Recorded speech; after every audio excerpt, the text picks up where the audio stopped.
American Medical Review is a national platform where science and art meet, where improving and preserving health and wellness takes center stage, where the spotlight seeks out and shines on the healers and innovators. These editorial profiles, presented on national television, single out advancements in medical treatments, procedures, and services. Advanced Biomedical Technologies was handpicked as a featured guest because of its commitment to promoting progress in the field of health and medicine. Understanding that almost every process within the body, from digestion to muscular movement, has an electrical component, medical engineers are developing devices with broad applications using the concept of targeted microelectrical stimulation. Selectively, when you can control current, you can do more for the tissue. It's proportionate to the needs of the tissue. If you have an injury, you can consider the area of injury or pathology will have a different electromagnetic strength to it. And what the instruments are doing is picking that up and adjusting it. A recent study published by researchers with the Fermi National Accelerator Laboratory indicates the benefits of microcurrent therapy in treating some of the side effects associated with radiation oncology. One form of a particularly unpleasant side effect is what we call fibrosis. Fibrosis is a special form of scar tissue that forms on the patient's skin in the area where the radiation first entered. As a physicist, I was just really fascinated with the idea of using electricity to treat a physical problem. We developed a range of motion measuring system that could measure the limitations that the patients were experiencing as a result of the radiation. We treated them twice a day for a week with an Acuscope MyPulse protocol. At the end of the week, we remeasured them. Every single patient had a positive result. Everyone had some gain in range of motion. Arlene Frelk is among a growing group of others who have also been receiving energy therapy for the treatment of a neuromuscular disorder known as reflex sympathetic dystrophy. I couldn't pick up a pencil. I couldn't write, and I'm right-handed, so I see notes from way back when, you know, when I had this huge hand, and I was just unable to use it for anything. I couldn't pick up anything, and I had 3 treatments a day, and by Friday of that week, I could actually move my fingers just a tiny bit.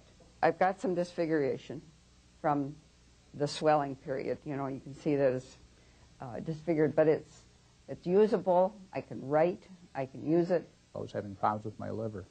So at that time, a friend of mine called and suggested I take a look at the Acuscope. So Roosevelt, Michigan, was a suburb of Detroit. I went over and visited a fellow there at the Acuscope, and I started taking treatments 3 times a week over the space of 4 months. And the first time I took a treatment, my enzymes dropped, and I would go see my regular medical doctor, and they'd run the blood tests, and because of that, I continued taking the treatments, and like I said, over the space of 4 months, I had a total recovery. I used to have cluster headaches for approximately 15 years before we found the instrument, the Acuscope, and I've taken a few treatments with the Acuscopes, and it totally stopped the headaches basically then and there. That is what gets me up every morning, the adrenaline produced through the ability of helping these people.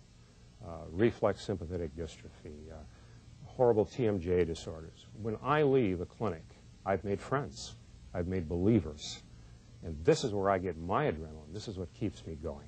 For the last 15 years or so, I have been reading newsletters from both the alternative medicine community and mainstream medicine. And what I'm seeing now recently is that things I read about 10 years ago in the alternative letters are being talked about in the mainstream medicine, and they're being accepted and recognized. As public demand increases for non-traditional approaches to medicine, alternative practices may continue to generate a buzz within the healthcare community. In order to get new approvals in different areas of medicine for the product, we have to have studies.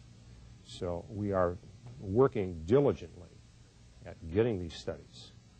We are opening 3 new research projects this year, all in medical schools or hospitals, primarily teaching hospitals that are going to be doing these various studies so that we can go to the FDA with proof to get the approval outside of just pain management. And this is exciting because this will be the first time that an electrical stim device has been given approval outside of pain management. Wherever the art of medicine is loved, there also is love of humanity.